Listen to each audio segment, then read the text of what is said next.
Saudara-saudara yang saya kasihi di dalam Tuhan Yesus, pada kesempatan ini saya akan kembali membahas tentang bualan-bualan dari Yahya Waloni.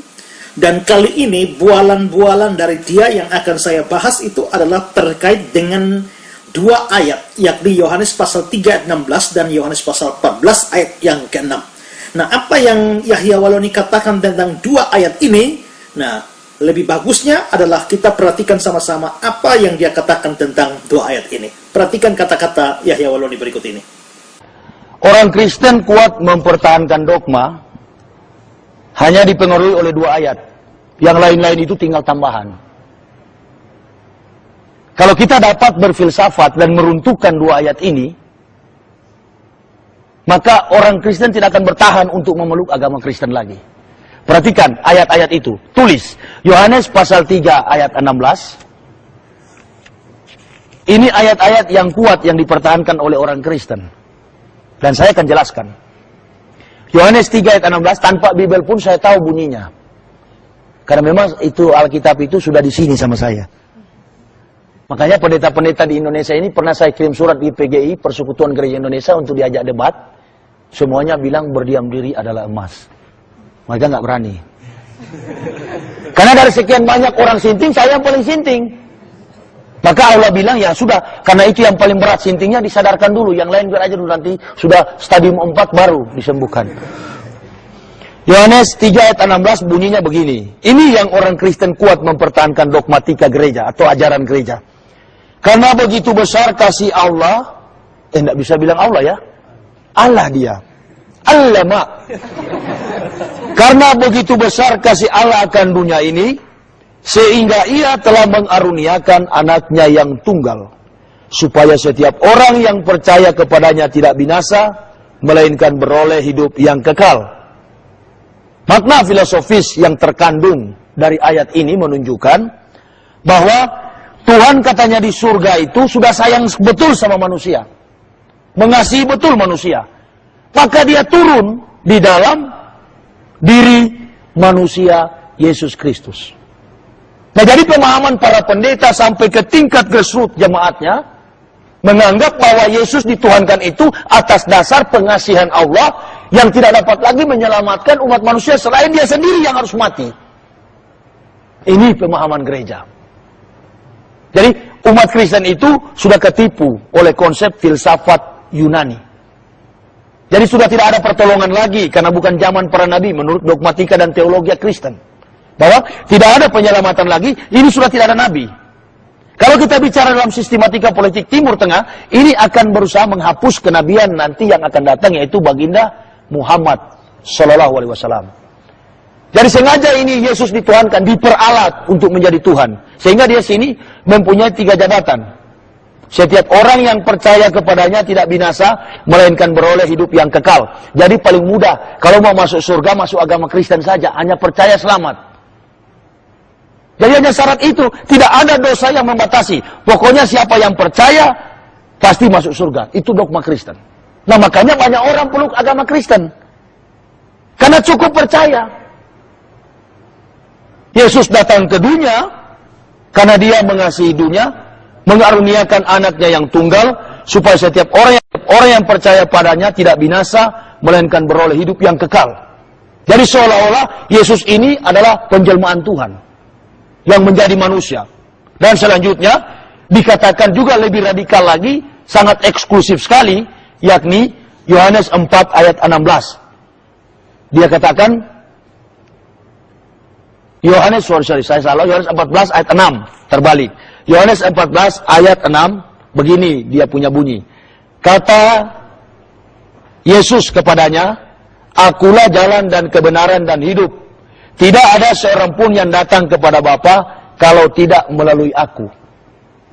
Nah, ini seolah-olah makna yang terkandung di dalam ayat ini, ya, Yesus punya 3 jabatan, yakni jalan, kebenaran, dan hidup.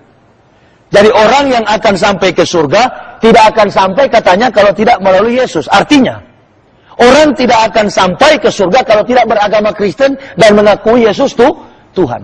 Makanya orang Kristen kuat mempertahankan dogma.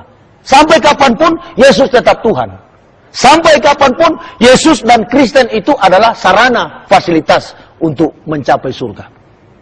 Itu sebabnya, sampai hari ini, orang-orang Kristen di luar itu menganggap kita ini, umat muslim, kaum muslimin wa muslimat, adalah orang-orang yang dikategorikan sebagai domba-domba sesat. Dia, semua pendeta Kristen umatnya, menganggap umat Islam itu domba-domba sesat, yang perlu katanya diselamatkan. Nah, saudara-saudara, kita sudah melihat apa yang dikatakan oleh Yahya Waloni ini, dan menurut saya, saudara, dari apa yang dia katakan ini, menurut saya ini hanya bermodalkan mulut besar dan suara yang keras. Tetapi sama sekali apa yang dia katakan itu tidak ada argumentasinya sama sekali. Mengapa, saudara? Karena dia mengatakan apa yang dipercayai oleh orang Kristen, tapi dia sama sekali tidak memberikan argumen apapun untuk membantah kepercayaan Kristen itu atau konsep Kristen itu. Dia hanya mengatakan bahwa orang Kristen sudah terpengaruh dengan filsafat Yunani setelah dia mengutip Yohanes 3 ayat 16. Nah, pertanyaan saya adalah, apa hubungannya antara Yohanes 3 ayat 16 itu dengan filsafat Yunani? Dia sama sekali tidak bicara tentang masalah itu. Dia hanya omong ayat itu sesuai dengan apa yang tertera di sana. Dia tidak bicara apa-apa tentang filsafat Yunani, tapi lalu dia mengatakan bahwa dengan Yohanes 3 ayat 16 ini menunjukkan orang Kristen sudah percaya atau terpengaruh dengan filsafat Yunani.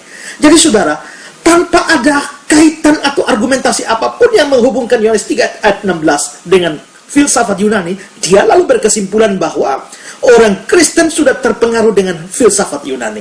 Jadi jelas saudara, orang ini kelihatannya memang otaknya tidak beres. Dia mengucapkan sesuatu atau mengutipkan satu ayat, lalu menyatakan apa yang dipercaya oleh orang Kristen tanpa argumentasi apapun, lalu mengatakan bahwa orang Kristen sudah terpengaruh dengan filsafat Yunani.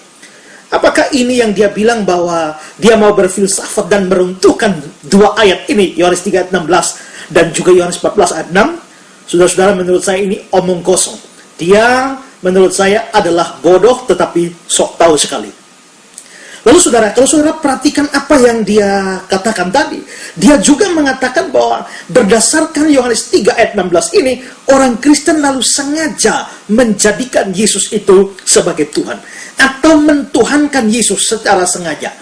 Saudara, lagi-lagi ini menunjukkan kebodohan dia. Kalau dia mengatakan bahwa Yesus itu sengaja dituhankan, berarti dia mulai dengan asumsi bahwa Yesus itu bukan Tuhan. Dan lalu menuduh bahwa orang Kristen menjadikan Yesus sebagai Tuhan berdasarkan ayat ini. Pertanyaan saya adalah, apakah dia bisa menunjukkan dari ayat ini Yesus bukan Tuhan? Tapi sebaliknya saudara, saya bisa menunjukkan dari ayat ini bahwa Yesus memang adalah Tuhan. Dan itu menurut saya dia tidak bisa bantah sama sekali. Saudara, dia mengatakan bahwa orang Kristen percaya bahwa manusia sudah tidak bisa menyelamatkan dirinya, dan karena itu maka Allah yang harus menyelamatkan manusia. Itu betul apa yang diajarkan oleh kekristenan. Tapi saudara, sekarang perhatikan, jikalau memang hanya Allah yang menyelamatkan manusia, dan sekarang Yesus turun dari surga atau diutus dari surga untuk melakukan tindakan penebusan dosa dan penyelamatan manusia, tidakkah itu menunjukkan bahwa Yesus itu adalah Allah sendiri? Jadi saudara, seandainya Yahya Waloni ini pakai otaknya dengan baik, menurut saya saudara-saudara, dia pertama harus menunjukkan bahwa apa yang dipercayai oleh orang Kristen itu salah. Bahwa ketika orang Kristen mengajarkan bahwa manusia tidak bisa menyelamatkan diri sendiri, dan karena itu hanya Allah yang bisa menyelamatkan manusia, itu dia salahkan dulu, atau dia gugurkan dulu apa yang dipercayai oleh orang Kristen. Setelah itu baru dia boleh mengatakan bahwa dengan demikian orang Kristen, kepercayaan orang Kristen bahwa Yesus adalah Tuhan yang dihasilkan dari Yohanes 3 ayat 16 ini menjadi salah. Tapi saudara, sama sekali kita tidak lihat ada argumentasi apapun dari orang ini yang meruntuhkan ajaran Kristen bahwa memang manusia tidak bisa selamat dari diri sendiri, dan karena itu inisiatif penyelamatan harus datang dari Allah. Sama sekali tidak ada argumentasi bantahan terhadap hal ini. Dan karena itu saudara, kalau dia menuduh setelah itu bahwa Yesus itu dituhankan oleh orang Kristen, menurut saya jelas ini adalah satu kebodohan atau satu argumentasi yang bodoh. Tapi saudara, dia sekali lagi, dia mengatakan bahwa kalau kita bisa berfilsafat dengan baik, meruntuhkan dua ayat ini, sama sekali dia tidak meruntuhkan apa-apa di sini. Ia hanya membual dan hanya omong kosong yang besar.